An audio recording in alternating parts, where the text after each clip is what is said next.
तावत् अवकाशकारणात् इयं कक्षा न जाता। अद्य पुनः उपस्थिता वयं भवतां स्वागतम् अस्यां कक्षायां। यथा प्रतिदिनम् अस्माभिः पठ्यते स्म, तथैव अद्यापि अग्रिमं श्लोकं पठामः। इतः पूर्वम् अस्माभिः शिशुपालवधं महाकाव्यस्य प्रथमसर्गस्य 20 श्लोकाः पठिताः आसन्।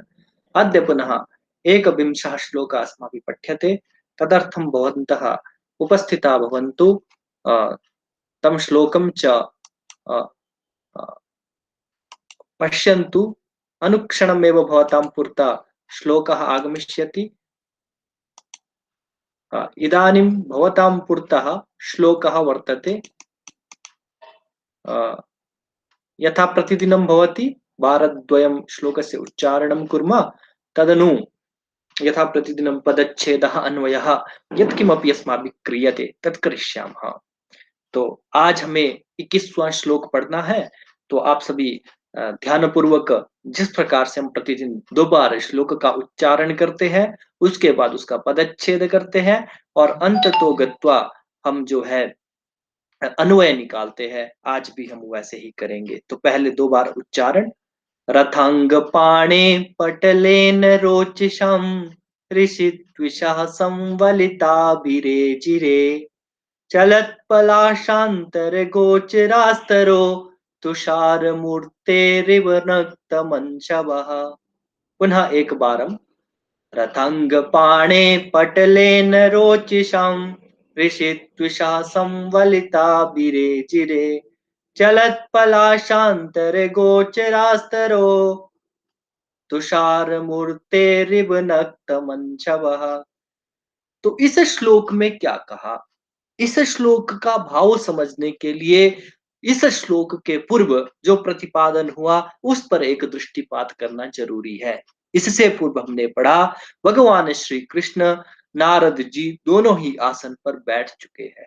क्योंकि नारद जी का जो वर्ण है वो गौर वर्ण है, श्वेत वर्ण है, और भगवान श्री कृष्ण का जो वर्ण है वो श्याम वर्ण है। तो वो दोनों आसन पर बैठ बैठे हुए हैं। तो जब आसन पर बैठे हुए हैं तो उन दोनों में तेज है, क्योंकि दिव्य शक्ति से दोनों ही विभूषित है। तो दोनों में तेज है और उन दोनों का जो तेज निकल रहा है तो वो कैसे लग रहे हैं उसका वर्णन इस श्लोक में किया गया है। 21 और 22 श्लोक जो इसके बाद हम पढ़ेंगे, तो दोनों श्लोक में जो वर्णन किया गया है, फिलहाल हमें 21वें श्लोक की ओर देखना है। तो इसका अर्थ है कि हाँ, तो भगवान श्री कृष्ण और नारद जी के तेज जो आपस में मिल रहे थे, वो दोनों का तेज जब आपस में मिल रहा था तो वो तेज ऐसे लग रहा था जैसे कि जो चंचल पत्ते, क्योंकि पत्ते एक स्थान पर निश्चित नहीं रखते हैं, उसके लिए उसने चरत शब्द का प्रयोग किया। जो पेड़ से पत्ते गिर जाते हैं जब चंद्रमा की रात को किरणें पड़ती है, तो चंद्रमा की किरणें उन पत्तों से होकर जिस प्रकार से पृथ्वी पर लगती है, ठीक उसी प्रकार से इन दोनों का तेज आभासित हो रहा था। ये अभी हमें थोड़ा-सा परेशान कर रहा है, अभी थोड़ा कन्फ्यूज कर रहा है। इसको हम कैसे समझ सकते हैं? सरल शब्दों में मैं आपके सामने एक पंक्ति में इसका अर्थ रखना चाहता हूँ। जब पत्तों के बीच से प्रकाश गुजरता है, तो पत्ते से गुजरते हुए पत्ते के नीचे क्या होता है कि उसकी छाया भी पड़ती है, पत्ते की छाया भी पड़ती है। तो यहाँ भी वैसा ही होता है।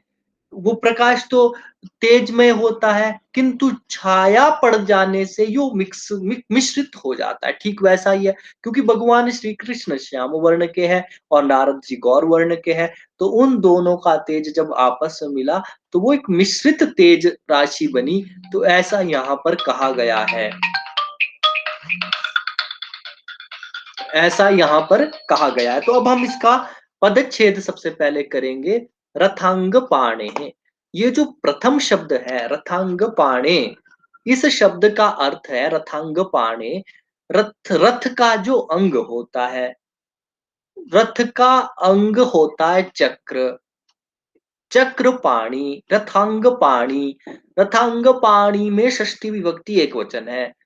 रथांगम पाणौ यस्य सः, रथ अंग है जिसके हाथ में, पाणी शब्द का अर्थ होता है हाथ।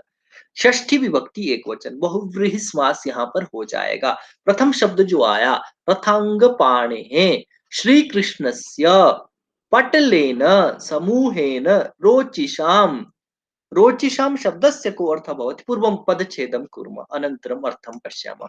रथांग पाणे, तो रथांग पाणे, इसको हम इस तरह से, रथांग पाणी तो वैसे ही रहेगा, इसमें कोई अधिक परिवर्तन नहीं होगा। तो रथांग पाणे तदनु पटलेन रोचिषाम,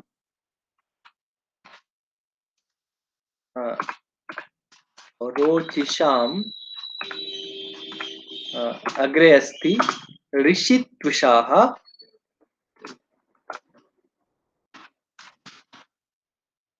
ऋषित्विषाः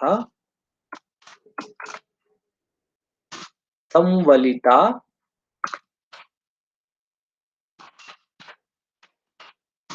विरेजिरे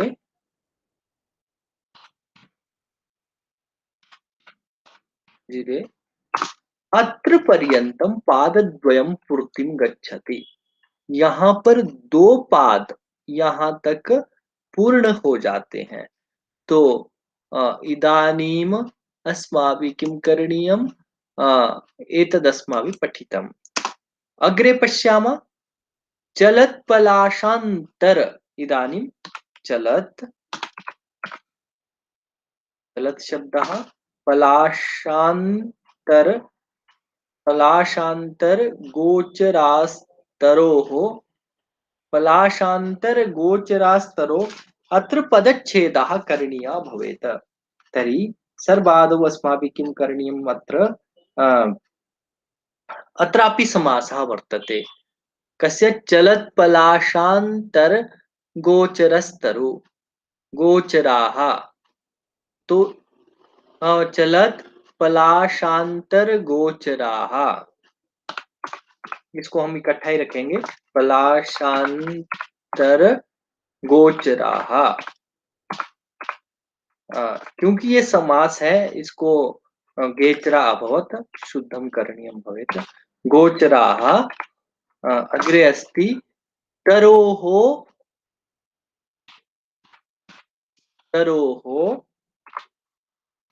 अग्रे वर्तते तुषारमूर्तेः, तुषार मूर्तेः, तुषारमूर्तेः इव नक्तम् अंशवः, नक्तम् अंशवः,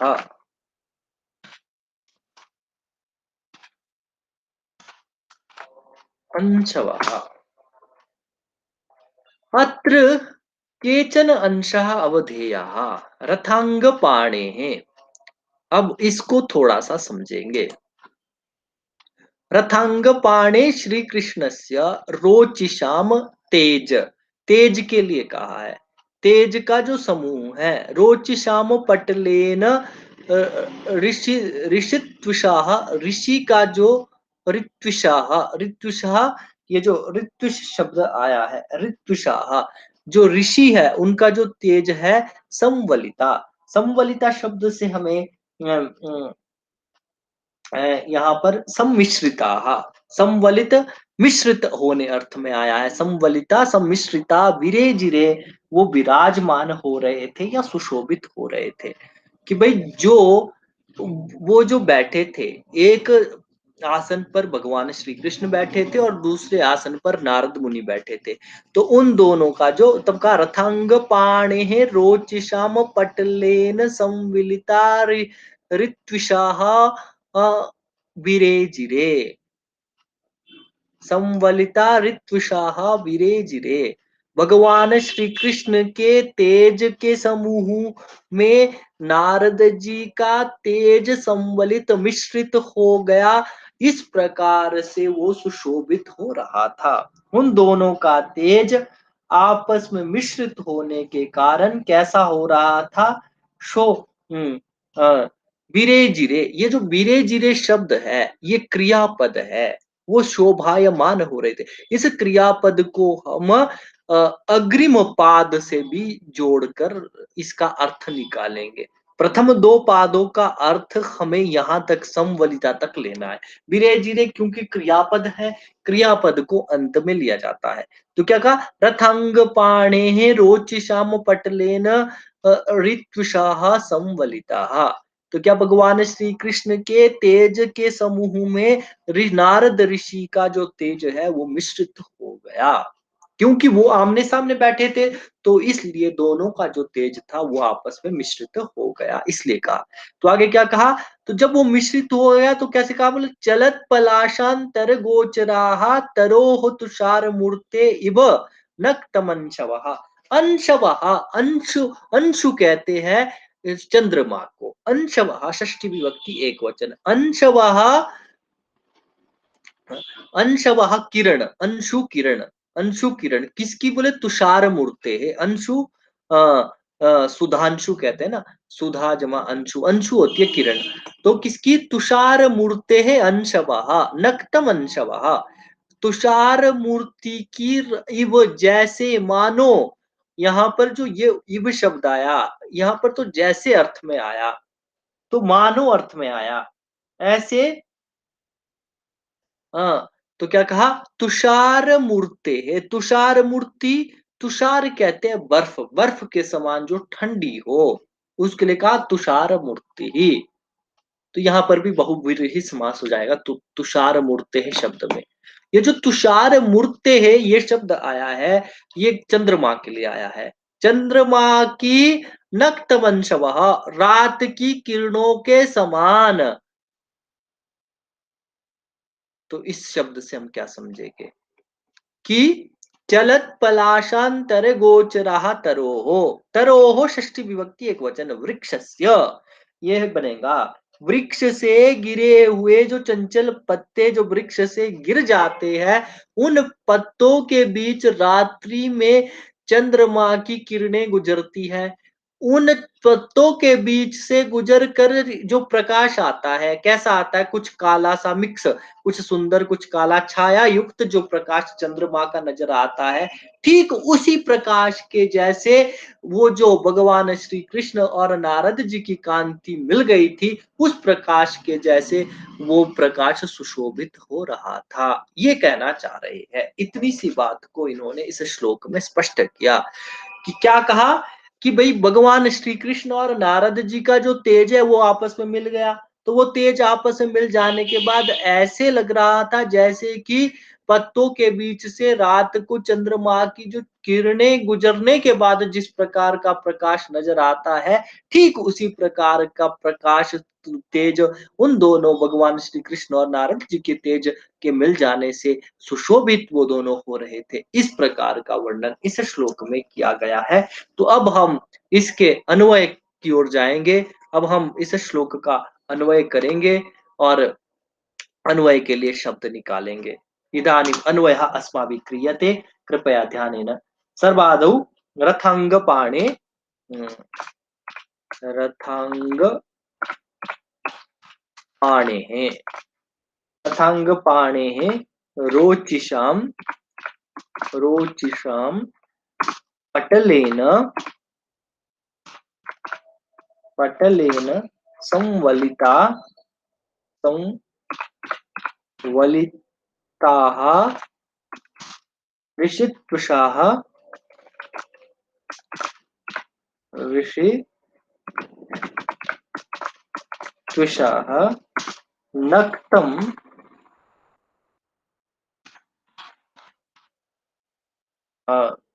नक्तं तरोः चलत्पलाशान्तरगोचराः, चलत्पलाशान्तरगोचराः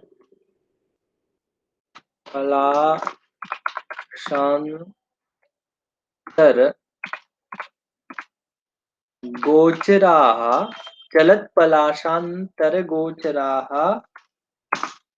तुषारमूर्ते तुषार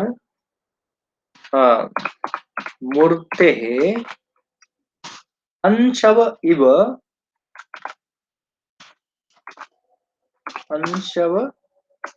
इव विरेजिरे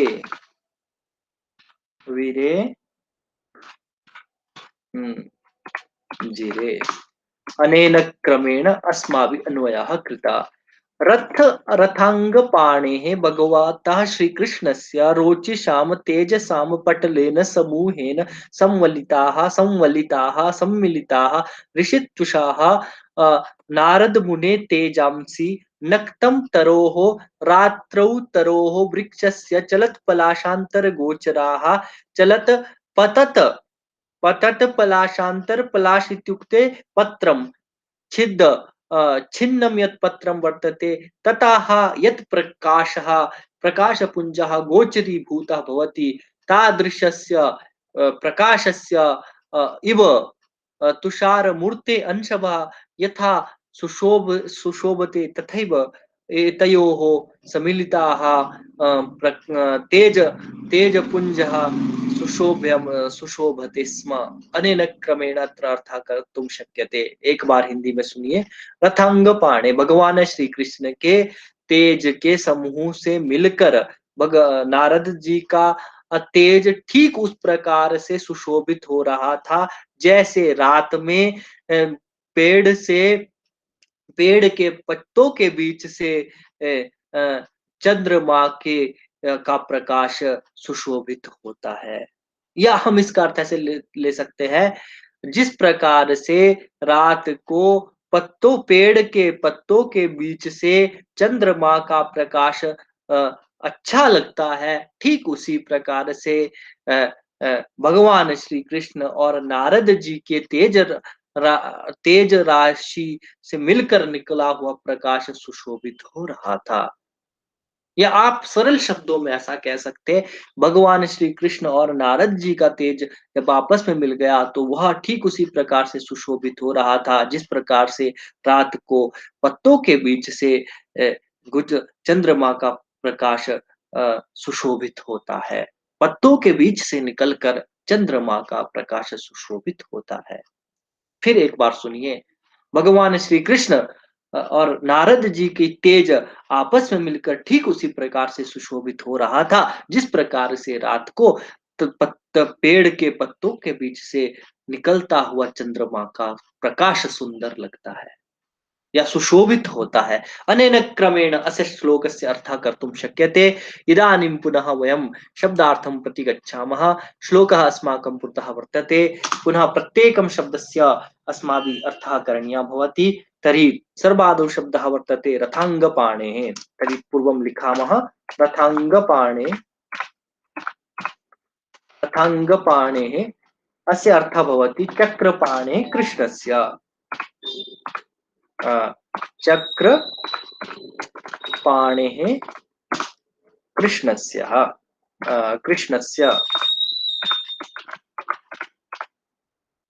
अग्रे अस्ति रोचिषाम्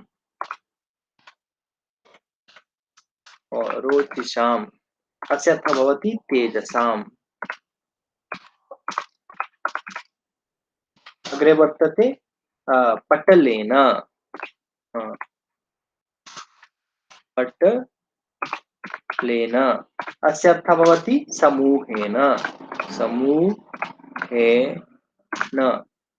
अग्रे वर्तते संवलिताः सम्मिश्रिताः अस्य अर्थः भवति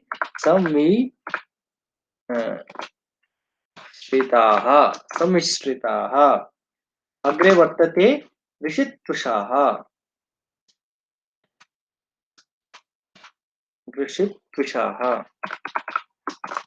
अस्य अर्थः भवति मुनितेजांसि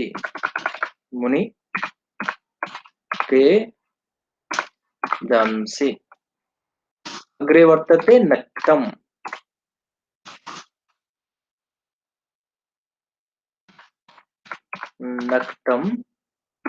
अस्य अर्थः भवति रात्रौ। रात्रौ इत्युक्ते रातमे। तरोः वृक्षस्य कोऽर्थः भवति वृक्षस्य। अग्रे भवति चलत्पलाशान्तरगोचराः। चलत्पलाशान्तर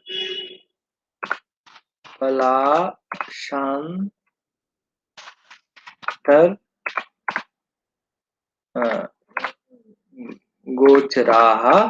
अस्य अर्थः भवति चञ्चलपत्रछिद्राश्रयाः।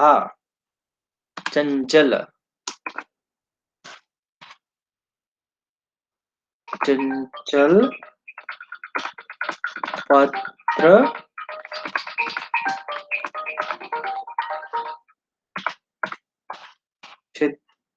छिद्राश्रयाः आश्रयाः। अग्रे वर्तते तुषारमूर्तेः। तुषारमूर्तेः अस्य अर्थः भवति हिमांशोः। हिमांशोः अग्रे वर्तते अंशवः। अंशवः किरणाः इव पिरे-जिरे दीदीपिरे। विरे जिरे अस्य अर्थः भवति दीदीपिरे। अनेन क्रमेण अस्माभिः अस्य श्लोकस्य अर्थः अवगतः। भवतां पुरतः इदानीम् अयम् अर्थः दृश्यते। यथा अस्माभिः पूर्वमपि पठितम् अवगतं च इदानीं भवतां पुरतः अयम् अर्थः पूर्णतया दृश्यते। एकवारं रथाङ्गपाणेः चक्रपाणेः अत्र कश्चन दोषः वर्तते, तं दोषं परिमार्जयामः। अत्र कश्चन दोषः जातः, अत्र कृष्णस्य इति भवति। इदानीं सम्यक् अस्ति। इदानीं रथाङ्गपाणे इत्युक्ते भगवान श्री कृष्ण के रोचिषाम तेज के समूह से मिलकर मुनि नारद जी का तेज ऐसे सुशोभित हो रहा था, ऐसे लग रहा था जैसे रात में तरो वृक्ष के चंचल पत्तों के छेद से होकर चंद्रमा की किरणों का प्रकाश होता है। तो यही बात इस श्लोक में कही गई है कि भाई उन दोनों का तेज जब आपस में मिल गया तो वो तेज ऐसे सुशोभित हो रहा था जैसे कि रात में पेड़ के पत्तों में से, चंचल पत्तों में से निकलकर चंद्रमा का प्रकाश सुशोभित होता है। इस प्रकार का यहाँ पर जो है उपमा कवि ने इस श्लोक पर हम उपमा उपमा अलंकार ही लेंगे, क्योंकि यहाँ पर समानता अर्थ में इव शब्द का प्रयोग किया गया है। एक बार उच्चारण करेंगे और आज की कक्षा को यहीं समाप्त करेंगे। रथंग पाणे पटलेन रोचिषाम ऋषित्वषा संबलिता बिरे चिरे चलत पलाशांतर गोचरास्तरो तुषार मूर्तेरिव नक्तमंशवः। अत्रैव कक्षा समाप्तिं प्रति गच्छति। तर्हि भवतां सर्वेभ्यः कृते समेषां कृते नमांसि अस्माकं पक्षतः भवति।